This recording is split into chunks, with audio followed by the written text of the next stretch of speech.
되겠습니까? 여기는 최적 조세 이론입니다. 어떻게 하면 조세 제도를 최적으로 할 수 있는지 이와 관련된 문제죠. 그래서 최적 조세가 뭔지, 그 다음에 현실의 조세가 어떤지, 그러면 현실의 조세가 어떻기 때문에 최적 조세로 방향으로 가야 되는지 이런 걸 다루는 거죠. 자, 그럼 여기서 최적 조세란 뭐냐?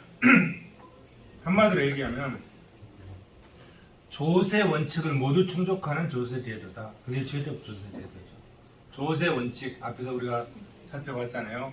그걸 모두 충족한다. 자, 조세 제도가 바람직한 체계를 갖추기 위해서 요구되는 요건, 효율성과 공평성을 다 만족시켰다 이런 얘기죠. 불가능한 얘기잖아요. 불가능한 얘기지 뭐. 어떻게 효율성과 공평성을 다 만족하느냐. 불가능한 얘기. 자, 그런 조세 제도가 최적 조세 제도고 최적의 과세를 실현할 수 있다. 그럼 그게 불가능하다면 어떻게 해야 될 것이냐 이런 문제가 생기잖아요. 앞에서 우리가 살펴볼 때 조세를 부과하면 초과 부담이 발생하고 효율성이 상실된다고 그랬잖아요. 대부분의 조세는 다 그러죠. 초과 부담이 발생하고 효율성이 상실된다 이런 얘기죠. 그러면 그거는 그대로 받아들이자 이런 얘기죠. 응? 받아들이되 효율성이 상실되는 건 어쩔 수 없기 때문에 받아들이되 효율성 상실을 최소화시키자 이런 얘기죠. 응? 자, 효율성 상실이 전혀 없는 거잖아요. 최적 조세는 효율성과 공평성이 동시에 다 만족하는 게 최적 조세니까. 근데 이 효율성 부분에 있어서 그 효율성 상실된 거에 대해서는 받아들이고 가급적 어떻게 하자? 효율성 상실을 최소화시키자 이런 거죠. 응? 효율성 상실을 최소화시키면서 어떻게 하자? 정부가 목표로 하는 조세 수입의 충당성을 확보하자 이런 거죠. 그게 현실의 조세 제도다. 자, 조세 원칙을 감안하되 정부의 세수 목표 달성을 위해서 사회 정의를 실현하고 공평성을 실현하는 거잖아요. 효율성 증진 등 사회 목적 함수를 극대화하는 방향으로 가자. 극대화되는 건 아니잖아요. 가급적 이런 공평성, 이런 효율성을 극대화하는 방향으로 추구하자 이런 얘기지. 그게 차선의 조세 제도, 그건 현실의 조세 제도다. 네. 대부분의 나라는 다 이렇게 운영하는 거죠. 뭐. 이렇게 운영하는 거지. 그러나 이것이 우리가 항상 비교의 대상이 있어야 되잖아요. 경제학에서는 예를 들어서 자, 시장이 어떻다. 그럼 지금 시장이 어떠냐, 좋냐, 나쁘냐, 완전하냐, 불완전하냐. 이 비교의 대상은 뭐죠? 완전경쟁 시장이라는 가상의 시장을 만들어 놓고 거기에 비교를 하는 거잖아요. 그죠? 가격도 마찬가지죠. 이 가격이 아파트 가격이 높냐, 낮냐? 그건 뭐요? 정상 가치가 어느 정도 되는데 그것과 비교해서 이렇다 이런 얘기잖아요. 그죠? 뭐 그런 것처럼 이 조세 제도도 공평성과 효율성을 다 만족하는 조세 제도가 최적의 조세 제도인데 그렇게 할 수 없으니까 가급적 그 원칙을 지키되 그러면서 정부의 세수 목표를 달성할 수 있게 하자 이런 거죠. 뭐. 그런 측면에서 쭉 전개를 하고 있는 겁니다. 이 논리를. 그래서 먼저 최적 조세가 뭐냐부터 쭉 설명을 하는 거죠.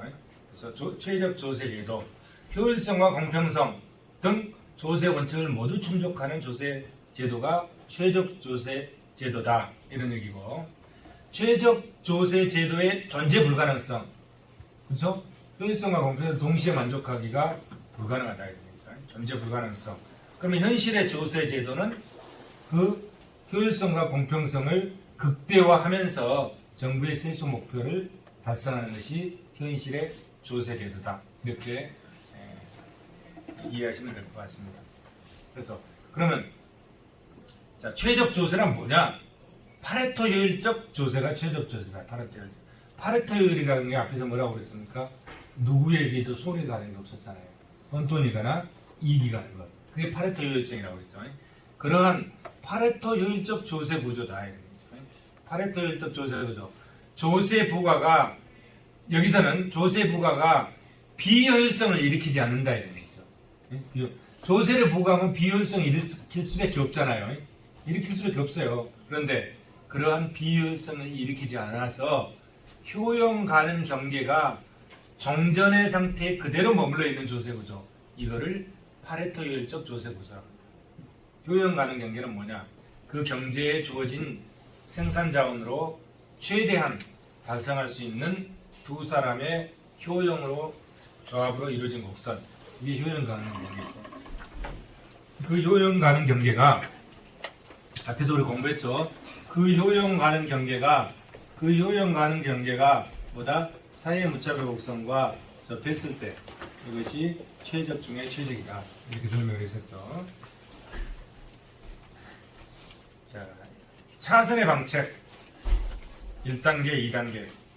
아까 설명드렸듯이 공평성과 효율성에 상실이 있으면 그걸 극대화하는 방향으로 추구하되, 그 상실을 인정하다 이런 얘기예요. 추구하되 어떻게 정부의 세수 목표를 달성하는 방향으로 간다. 이것이 차선의 방책으로서의 최적 조세다 이런 얘기죠.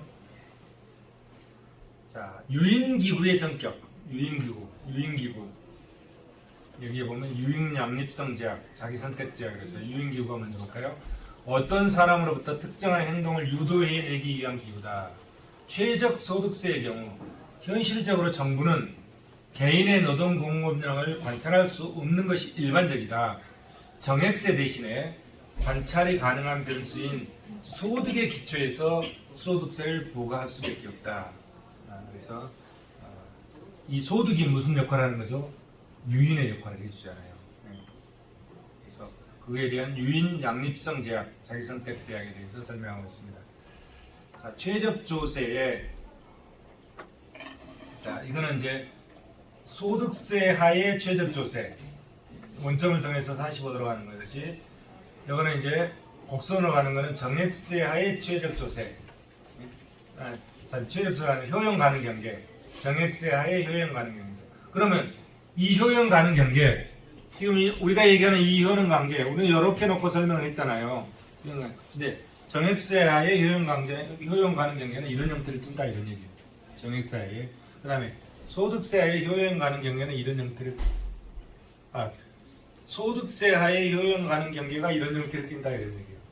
그 다음에 정액세 하에 효용 가능 경계는 소득세보다 더 보는 높다 이런 얘기지. 소득세를 포함하고 있잖아요. 그래서 이런 형태를 띈다 효용 가능 경계. 그래서 우리가 앞 시간에 공부했던 데는 에치오스 상사로부터 시작해가지고 생산에 있어서 파레토 효율성, 그 다음에 소비에 있어서 파레토 효율성, 생산과 소비의 동시에 파레토 효율성에서 효용 가능 경계 UA, UB를 이런 형태로 선정을 했었잖아요.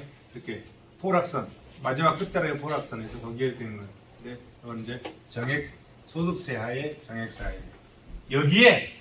우리가 여기에 사회 무차별 곡선이 접했잖아요. 그러면은 평등한 사회 무차별 곡선이 접할 것이냐, 아니면은 완전 평등의 롤지적 사회 무차별 곡선이 접할 것이냐, 공리주의적 사회 무차별 곡선이 접할 것이냐, 이거는 사회 후생 함수의 철학적 특성에 따라 달라지는 거잖아요. 여기도 마찬가지입니다. 여기다가 그걸 대응하는 거예요. 기타 조세. 자, 여기에. 자, 아까 이 소득세 하에 효용 가능 경계잖아요. 이 파레토 경계선. 여기에 이제 뭐가 붙어서? 여기에. 자, 공리주의적 무차별 곡선. 그 다음에 요거는 롤즈적 무차별 곡선. 붙었다 이런 얘기죠. 공리주의적 무차별 곡선은 여기에 접했다 이런 얘기죠. 여기에. 그러면 여기는 UH는 임금률이 높은 개인의 효용이잖아요. 그 다음에 UAL은 low, 이거는 high, 그런 뜻이겠죠. 효용, UL, low, 낮은 임금률이, 이거는 높은 임금률이 낮은 개인의 효용. 그럼 여기, 자, 이 효용 가능 경계에 이 사회 무차별 곡선이 이렇게 접혔어. 공리주의적 사회 무차별 여기에 접혔잖아요. 여기에 접하면 이거는 뭐요? 이렇게잖아요. 이렇게잖아요. 그죠?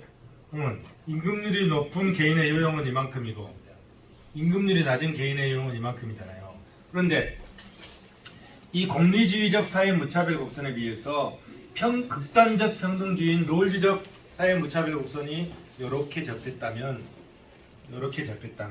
여기에 접하잖아요. 그럼 여기에 접하면 어떻게 되죠? 요렇게. 자, 임금률이 높은 개인의 유형은 여기까지 더 줄어들죠.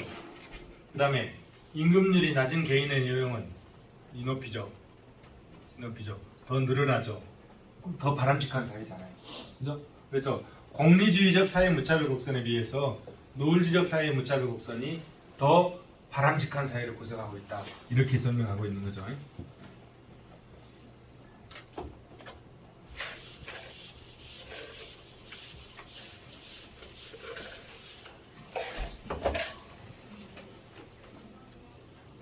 그래서 저 롤즈의 이론에 의해서 어떻게 되죠? 사회복지제도가 실현되는 거예요. 사회복지제도. 자, 전통적인 어느 자, 바람직한 조세, 어떤 조세 제도가 바람직하나 이런 얘기죠. 바람직한 조세 제도. 직접제와 간접세를 한번 비교해서 뭐가 더 바람직한가 보자 이런 얘기죠. 자, 이 그림에서 보면 자, 아까 쌀과 옷을 생산했잖아요. 쌀을 이만큼 생산했어. 옷을 이만큼 생산했어요. 그러면 세금을 부과하기 전에 예산선이 이렇게 돼 있죠. 세금을 부과하기 전에 예산선이 이렇게 돼 있어요.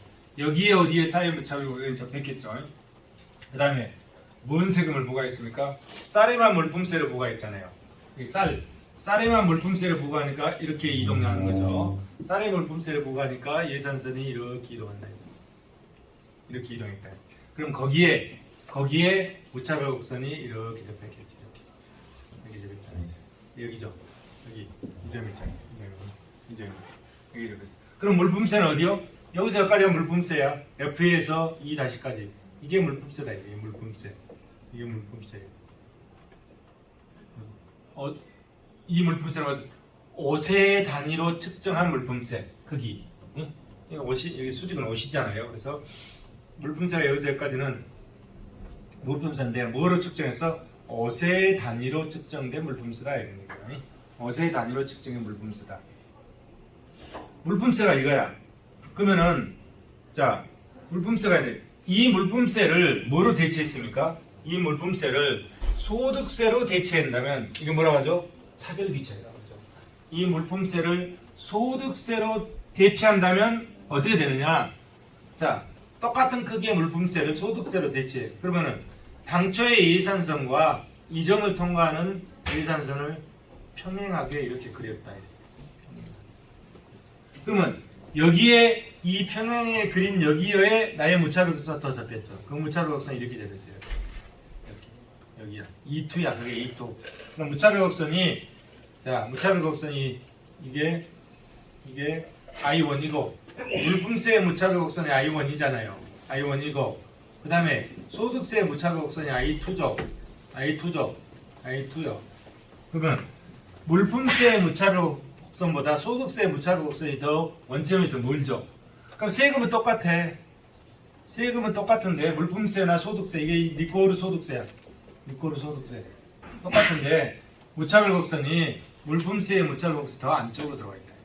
그러면 세금은 같은데 무차별 곡선이 더 원점에서 멀어질수록 효용이 더 크잖아요. 이게 똑같은 세금의 물품세와 소득세 똑같은 세금에 뭐가 더 좋다? 무차별 곡선이 소득세 무차별 곡선 원점에 더 멀다. 그러니까 소득세가 물품세보다 더 바람직하다 이런 얘기지. 그 소득세는 직접세고 물품세는 뭐죠? 간접세잖아요. 그러니까 직접세가 간접세보다 더 바람직하다. 같은 세금을 내더라도 더 바람직하다. 그 얘기를 이 그림으로 증명해 주는 거죠. 이 직접세와 간접세를 소비자 효용 극대화 모형을 통해서 증명하는 겁니다. 이게 전통적인 논의 방식이에요. 전통적인 거지. 이 그림에서 보면 명확하잖아요. 바람직하죠. 그런데 이거는 뭐죠? 일정한 제약 조건에 의해서 다 하는 거잖아요. 그죠? 쌀과 옷만 있다고 봤고, 제약 조건. 일정한 제약 조건에서 이게 성립된다 이런 얘기예요.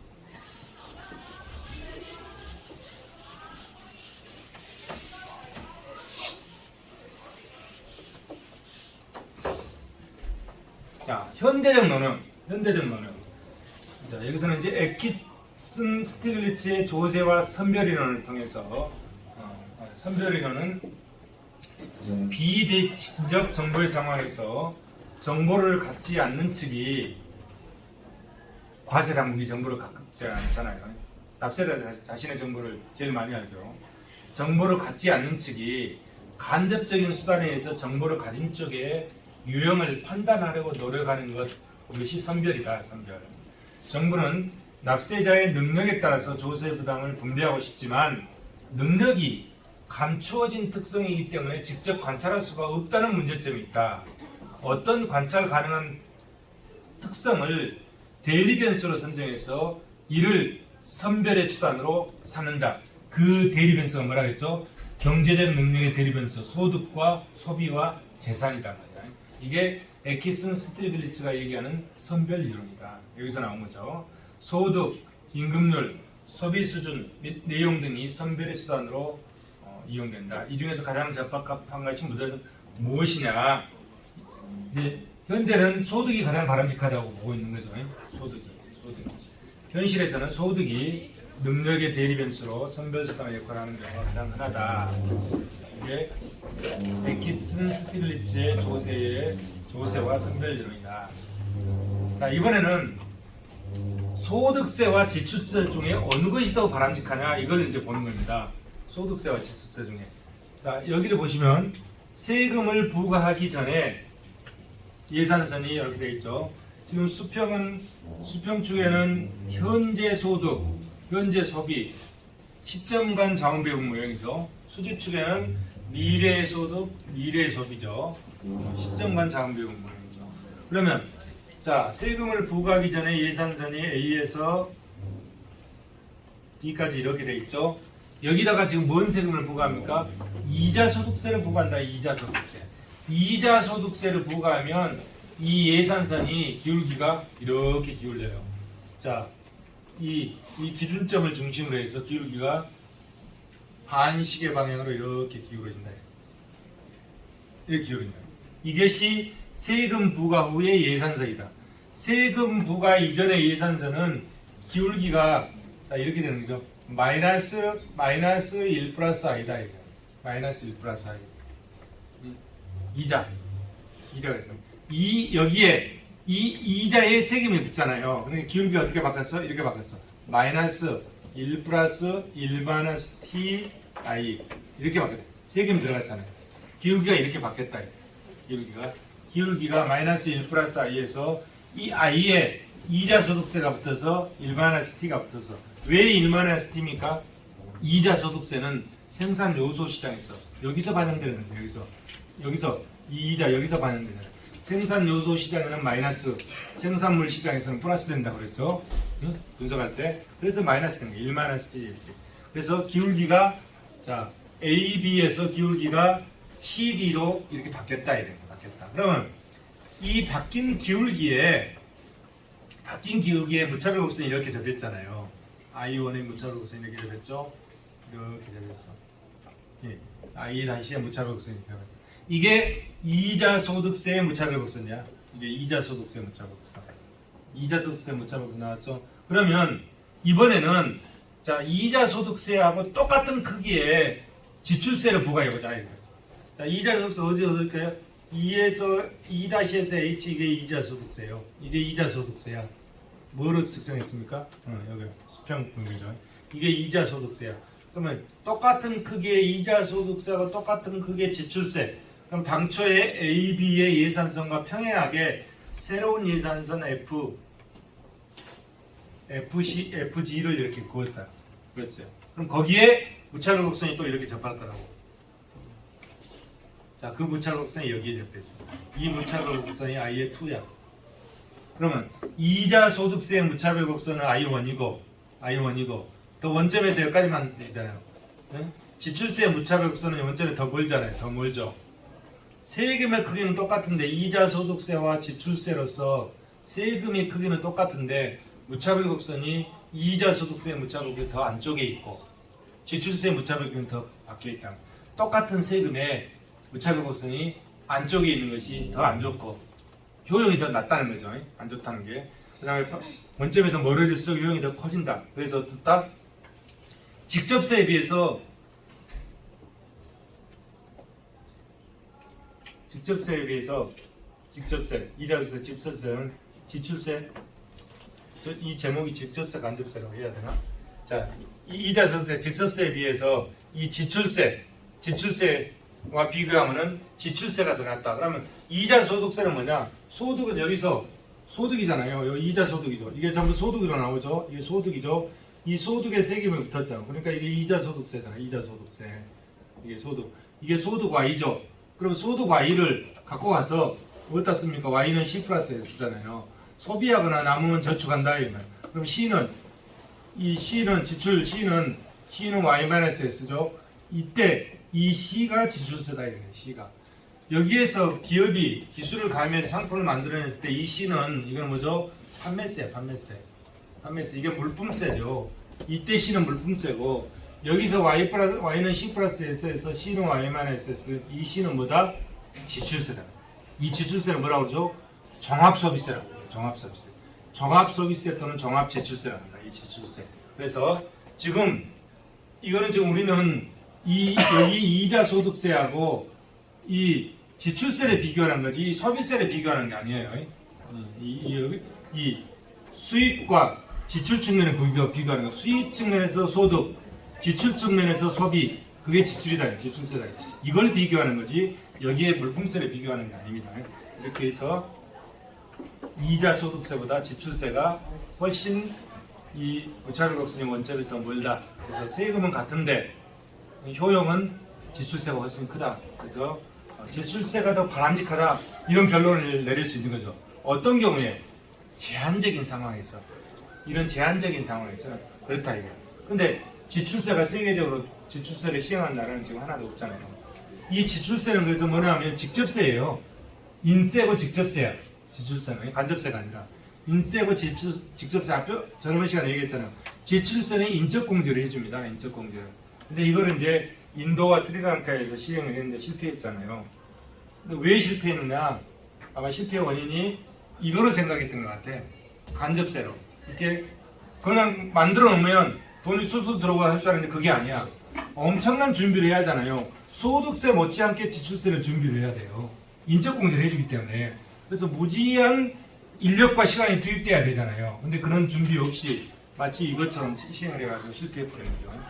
근데 이 지출세는 이론적으로는 더 바람직한 것으로 나타나기 때문에 뭐 20년 만에 한 번씩 이 지출세의 바람직성이 좀 강조된다. 뭐 이런 내용이 있는 것 같아요. 그래서 이 들어오는 세금의 이게 우리 사회에 이게 소득에서 가져가는 것보다 이거는 이제 좋은 거잖아요. 좋은 거지. 소득을 창출하는 행위고 이거는 소득을 소비하는 행위잖아요. 소비하는 행위. 뭔 얘기를 하려다 이런 것보다 그래요. 지출세하고 이자소득세. 자, 뒤로 쭉 읽어보시면 됩니다.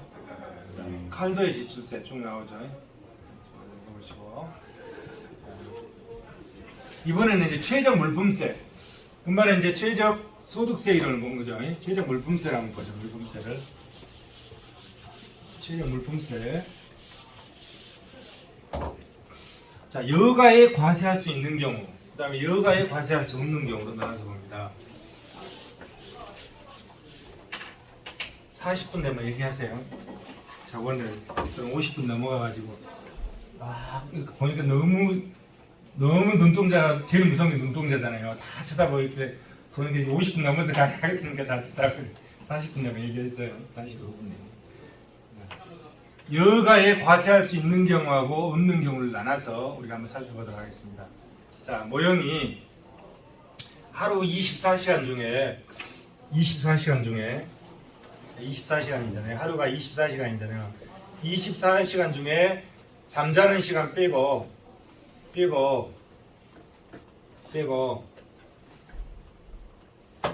잠자는 시간 빼고 그럼 24시간은 잠자는 시간, 여가 시간 플러스 노동 시간 이렇게 되겠죠.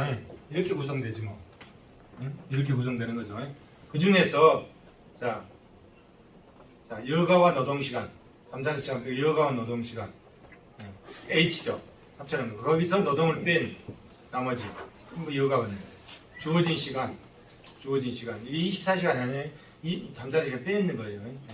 주어진 시간에서 또 여가, 이게 L이 여가네. 여가를 빼는 건 나머지 노동 시간이에요. 그 노동 시간에 임금률을 곱하면 소득이 되는 거죠. 그 소득을 가지고 어떻다는 거예요? 이게 소득이잖아요. 이 소득. 이게 소득이죠. 이 소득은 어디서 나옵니까? 아까 여기서 나온 거죠. 여기서. 이 소득을 가지고 이건 소득이고 이건 뭐예요? 이거는 이제 소비를 하는 거지. 자, 이만큼 쌀을 이만큼 소비하고 옷을 이만큼 소비한다는 얘기잖아요. 옷을 이만큼 소비한다. 그런 식이죠. 그래서 이걸 풀었으면 이렇게 된다. 이게 풀었으면 이렇게 풀었으면 네. 풀었으면 WH는 WL이 우측으로 넘어왔잖아요. 우측으로 넘어왔다. 그러면 이거는 뭐예요? 쌀과 X는 쌀이고 Y는 옷이잖아요. 쌀과 옷은 뭡니까? 상품이잖아요. 상품인데 여기서는 L이 여가잖아요. 여가도 뭐다? 상품으로 간주하겠다 이런 뜻이야. 여가도 그런 의미예요. 여가를 포함한 모든 상품에 대해서 동일한 세율을 적용하는 일반 소비세를 과세했다 이거야. 여기서는 상품이 몇 개예요? 쌀, 옷, 여가잖아요. 여기서 다 물품세를 부과했으니까 뭐다? 일반 소비세지. 일반 소비세. 그러면 어떻게 되나? 이렇게 된다. WL 여가에다가 1 플러스 T. 자, 쌀 앞에다가 1 플러스 T. 옷 앞에다가 1 플러스 T. 이렇게 되죠. 그러면 이걸 양변을 1 플러스 T로 나눠. 그러니까 왼쪽이 1 플러스 T분의 WH. 오른쪽은 다 없어지잖아요. 그럼 뭐예요? 세금 부과하기 전에도 이거였고, 세금 부과하기 후에도 이거였고, 똑같잖아요. 그죠? 효율성 상실이 안 되는 거야. 네? 얼마나 바람직한 세금이야, 이럴 때는. 그죠? 일반 서비스에 상대 가격 변동이 없다. 초과 부담도 없다. 별지의 과세다. 평가. 한 명의 대표자를 설정해서 무수히 많은 소비자를 대신했다. 선호가 다 똑같다는 얘기야. 근데 선호가 다 똑같아요. 우리들끼리 다 틀리고, 고소득자, 저소득자, 선호가 다 틀리잖아요. 근데 선호가 다 똑같은 한 명의 대표자를 설정해서 무수히 많은 소비자를 대신한다고 비현실적 가정을 하고 있는 거죠. 모든 소비자들은 기본적으로 동일한 상황에 직면하고 일반 소비자가 모든 소비자에게 동일한 부담을 초래하는 정액세와 같은 것이라 한다. 이런 경우에 정액세에 성격띠는 일반 소비세는 역진성을 가지고 있다. 공평성에 안 맞다. 이런 얘기죠. 자, 이번에는 여가에 과세할 수 없는 경우. 아까는 여가에 과세할 수 있는 경우는 그렇다 이거야. 여가에 과세할 수 있는 경우는 효율성 상실이 없고 마치 그것이 정액세와 같다. 그래서 효율적이다 이런 얘기죠. 그렇지만 공평성은 위배된다 이런 얘기잖아요. 근데 이번에는 이제 여가에 과세할 수 없는 경우야. 없는 경우다. 자, 우변만 소비세라 했어요. 여기서 아까하고 식이 똑같잖아요. 여기서 LW 루트도 안 옮겼어. 이렇게 상품으로서의 쌀과 옷만 과세하겠다 이런 얘기예요. 여가는 과세하지 않는 거잖아요. 여가에 과세할 수 없는 경우니까. 그래서 우변만 소비세를 부과해서 최저가세를 모색한다. 이럴 때 여기서 램지 규칙이 나와. 램지 규칙.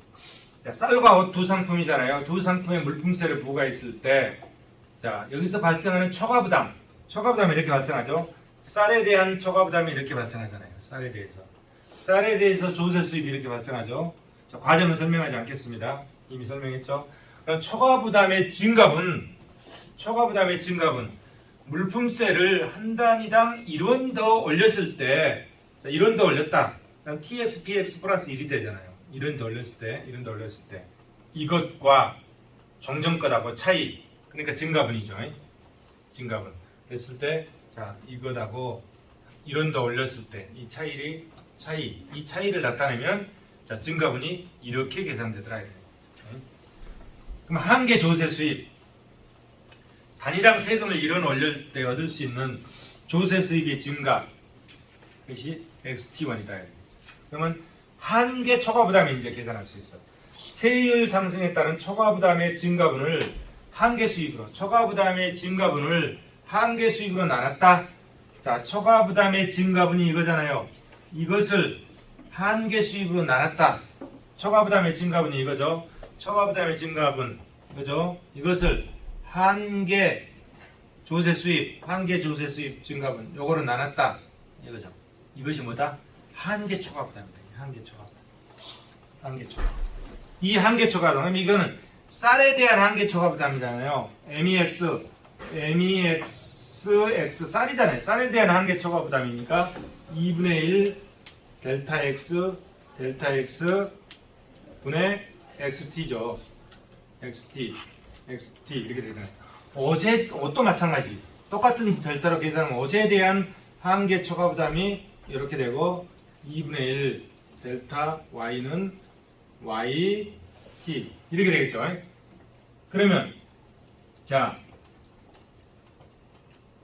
효율성 상실이 생기잖아요. 이 초과부담이 효율성 상실이잖아요. 효율성 상실이 생길 수밖에 없어. 효율성 상실이 생기는데 그러면은 어떻게 할 것이냐. 아까 뭐라 그랬습니까? 효율성 상실이 발생하는 것을 인정하고 그 효율성 상실에 의해서 발생하는 초과부담을 최소화시키는 방법. 자, 쌀에서 발생하는 초과부담을 최소화시키고 옷에서 발생하는 초과부담을 최소화시키는 방법이 뭐냐 이러니까. 그거는 한계 초과부담이 서로 같도록 만들었을 때 쌀과 옷의 초과부담이 최소화된다 이런 거죠. 이해되시죠? 한계 초과부담. 이 쌀에 대한 한계 초과부담과 옷에 대한 한계 초과부담 이 두 개가 같도록 만들었을 때 초과부담의 두 개 합한 총합이 어떻게 된다? 최소가 된다. 한계 초과부담을 서로 같도록 만들어주면 초과부담의 총합이 최소가 된다. 이런 얘기죠.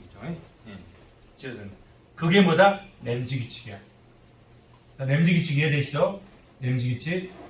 다시 설명할게요. 쌀에 대해서 한계 초과부담과 옷에 대해서 한계 초과부담이 이 절차에 의해서 계산이 되는데 이 한계 초과부담에 서로 한계 초과부담에 일치하도록 한계 초과부담이 일치하도록 했을 때 쌀에서 발생하는 초과부담과 옷에서 발생하는 초과부담의 총합이 극소화된다. 그것이 뭐다? 램지 규칙이다. 램지 규칙. 램지 규칙 이해되시죠? 램지 규칙. 이게 램지 규칙이에요. 램지 규칙이고. 자, 그리고 자, 여기서 보면 자, 쌀에 대해서 초과부담이 이만큼 생겼잖아요. xj. 옷에 대해서 초과부담이 이만큼 생겼잖아요. 그러면 이 두 개 합을 극소화시키는 방안이 뭐냐? 그게 램지 규칙이라고 했잖아요. 이 두 개를 극소화시키는 방안. 그게 뭐라고? 쌀과 옷의 한계 초과부담이 서로 같도록 만들어주는 거다. 서로 같도록 만들어주는 거다. 자, 그러면 도대체 그럼 그게 뭔 말이냐? 쌀과 옷의 한계 초과부담이 같도록 만들어준다는 게 무슨 얘기냐 이런 얘기예요. 보면 과세된 각 상품 부분에서 발생하는 일원당 초과부담이 동일할 때 발생하는데 모든 상품의 수량이 같은 비율로 감소되도록 상이한 개별 소비세를 만들어주면 그 효과가 생긴다. 자, 보세요. 모든 상품의 수요량이 같은 비율로 감소되도록 상품마다 세율을 다 다르게 해준단 말이에요. 상이한 개별 소비세율을 적용하면 한계 초과부담이 서로 같아진다. 그때 초과부담이 총합이 극소화된다. 그런 얘기입니다. 그래서 각 상품의 상대적 수요량 감소가 똑같아지도록 세율 구조를 가질 때 실현된다. 세율이 다 틀려집니다. 다 틀려집니다. 이렇게. 이게 램지 규칙이다. 램지 규칙 이해되시죠? 그 다음에 소비과세와 소득 탄력성. 그러면 이거는 자 TX 엡실론 X. TX는 뭐냐면 쌀에 대한 세금이잖아요. 쌀에 대한 세금 곱하기 세율이죠. 세율. 쌀의 세율 곱하기 엡실론 X. 이건 뭐요? 쌀의 수요의 가격 탄력성이야. 응? 엡실론 X. 쌀에 대한 보상 수요의 가격 탄력성. 그 다음에 이거는 옷에 대한 세율. 그다음에 옷에 대한 보상 수요의 가격 탄력성. 그래서 이렇게 곱한 것이 이렇게 곱한 거가 같다 이렇게 되죠. 같다. 이거는 그건 뭐요? 이거 같다는 거는 그러면 이걸 식으로 바꿨으면은 ty분의 tx는 엡실론 x분의 엡실론 y 이렇게 되잖아요. 이렇게 되는 거죠. 이거는 그건 뭐요? tx는 어떻다는 거야? tx는 엡실론 x분의 1이라는 거잖아요. 그 다음에 ty는 뭐예요? 엡실론 y분의 1이라는 거잖아요. 그래서 쌀의 세율은 쌀에 대한 보상수의 가격 탄력성의 역수와 비례하는 거죠. 그죠? 옷의 세율은 옷에 대한 보상수의 가격 탄력성의 역수에 비례하는 거잖아요. 그죠? 역수에 비례하는 거야. 이거. 자, 최적 소비가세는 비례적 체감 법칙을 따를 때 실현되고 각 상품의 수요가 상호 독립적이라고 가정할 때 비례적 체감 법칙은 수요의 가격 탄력성에 역비례하도록 세율을 결정할 때 최적 소비가다. 자, 쌀의 세율은 수요의 가격 탄력성에 쌀 수요에 가격 역비례하도록 세율을 만드는 거잖아요. 또 옷에 대한 세율도 옷에 대한 보상 수요의 가격 탄력성에 역비례하도록 세율을 설계하는 거잖아요. 그랬을 때 뭐다? 최적 소비가세가 이루어진다. 최적 소비. 램지 이론을 가지고 지금 계속 설명하고 있는 겁니다. 자, 이걸 뭐라 한다? 역탄력성 규칙이라 한다. 이 역탄력성 규칙. 역탄력성 규칙. 역탄력성 규칙. 역탄력성. 네. 세율이 보상수의 가격 탄력성과 역비례하잖아요. 그래서 역탄력성 규칙이라고 합니다. 정비례 TX가 엡실론 X면 이건 정비례하는 거잖아요. 이건 정비례하는 건데 이건 역비례하는 거예요. 그래서 이걸 역탄력성 규칙이라고 합니다. 자, 여기서 보면 자, 수평층이 양이죠. 가격이죠. 그럼 수요곡선 공급곡선 나올 수 있는 거죠. 자, 수요의 가격 탄력성이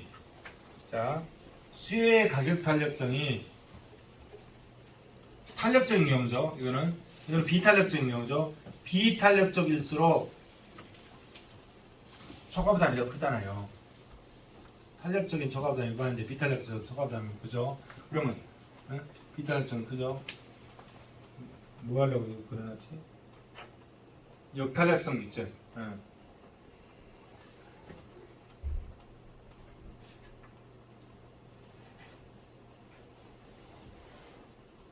쌀, 수요의 가격 탄력성, 탄력성 있지.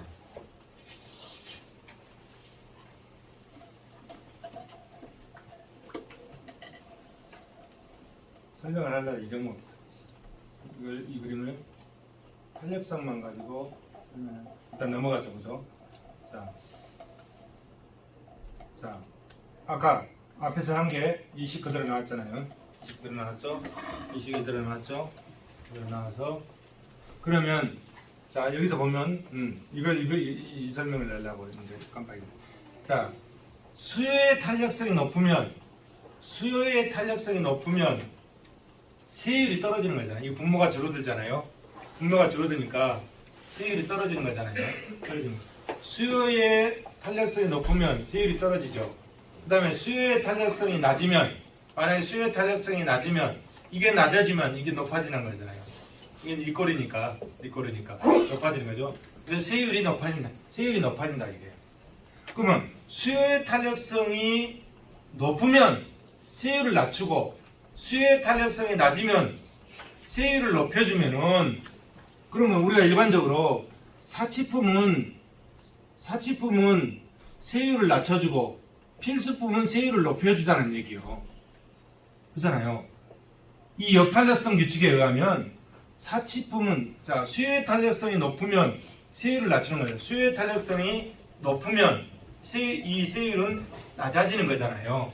그러면 수요의 탄력성이 높고 세율이 낮아지면 사치품은 세율이 낮추고 필수품은 세율을 높여주자는 얘기인데, 그러면 사치품은 고소득자가 주로 쓰고 필수품은 누구나 다 쓰잖아요. 저소득자를 비롯해 누구나 다 쓰잖아요. 그러면 저소득자나 중산층이 쓰는 것을 세율을 높이고 부자들이 쓰는 것을 세율을 낮추자. 형평성이 안 맞잖아요. 그죠? 그렇지? 공평성은 꽝이다 이거야. 효율성은 이 극대화되지만 공평성 꽝이다 이거야. 그죠? 그러면 이걸 어떻게 할 것이냐 이거야. 이건 이제 조정해줘야지. 이 비율을 이걸 조정해줄 필요가 있다. 이게 보면 여기 봐. 역탄력성 규칙의 문제점, 불공평을 처리한다. 이런 불공평을 처리하잖아요. 불공평을 처리한다. 수요가 탄력성은 사치품에 낮은 세율을 적용하고 비탄력 필수품에 높은 세율을 적용하면 상대적으로 필수품에 대한 지출의 비중이 큰 저소득층에게 더 많은 조세 부담을 발생시켜서 역진성이 발생해서 수지적 공평성이 유배된다. 이런 불공평을 처리한다. 그 다음에 둘째, 현실의 적용상의 애로가 발생할 수 있다. 이 역할성 규칙. 그래서 그럼 어떻게 할 것이냐? 이 필수품을 저율 과세를 하고, 이 필수품을 낮추고, 세율을 낮추고, 사치품은 세율을 높여주는 조정을 해줄 필요가 있다. 가중치를 가지고 이 조정을 해줘서 적용을 해야 된다. 이런 얘기죠.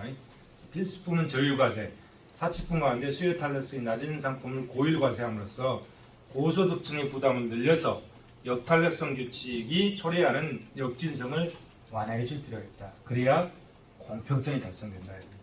고소득층이 집중적으로 소비하는 상품에 대해서 고율의 과세를 하는 방안도 역진성을 떨어뜨릴 수 있다. 그러면 공평성을 높여줄 수 있다. 이런 얘기죠. 역탄력성 규칙까지 설명을 했습니다.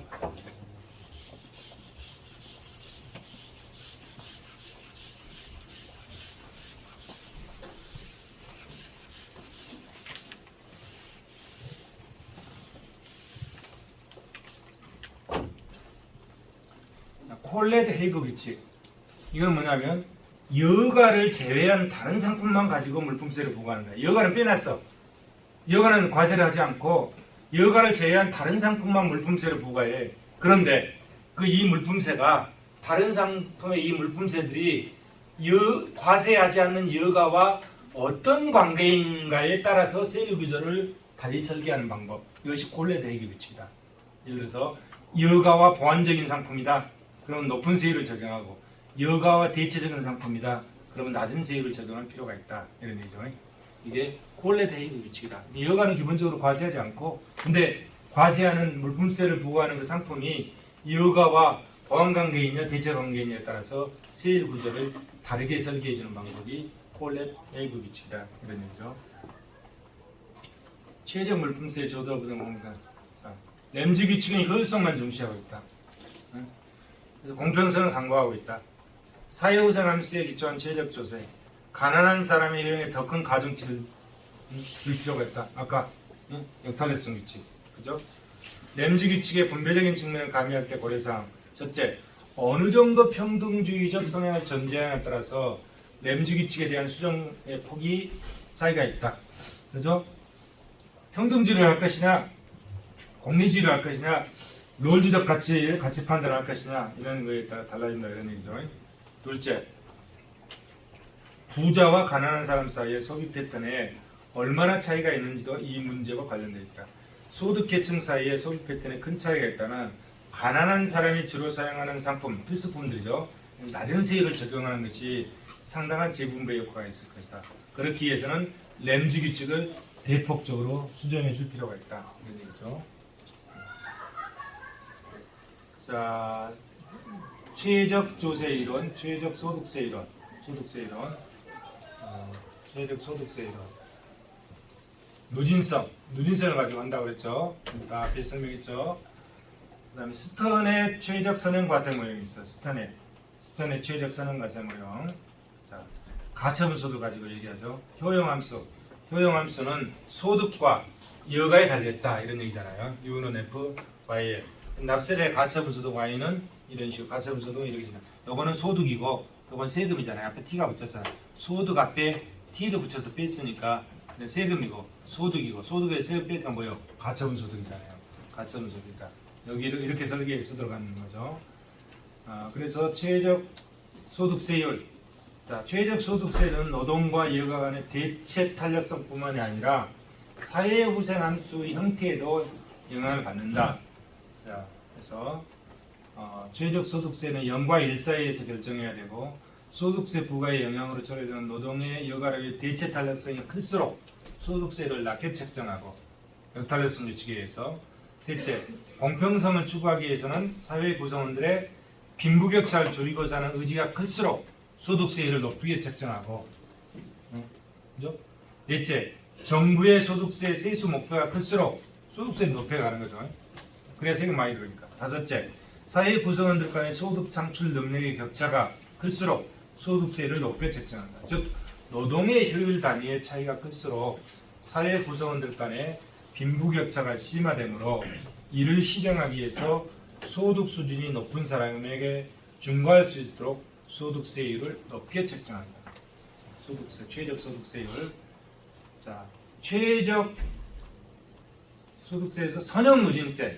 선형누진세는 이거죠. 이게 선형누진세, 이게. 자, 선형누진세 T는 마이너스 S 플러스 TY잖아요. 그러면 이게 여기잖아요. 마이너스 S.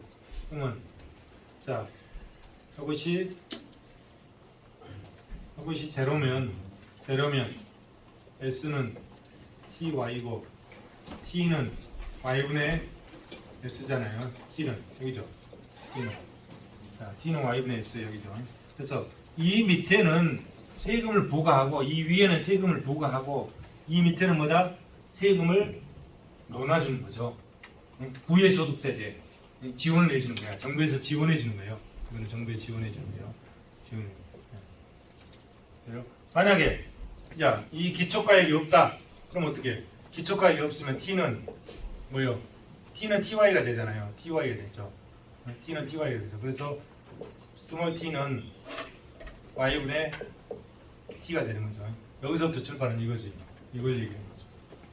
이게 없으면 이게 마이너스 S가 제로이면 이게 여기까지 오면 원점을 출발한 거예요. 원점을 출발하는 거죠. 비례세가 된다. 비례세.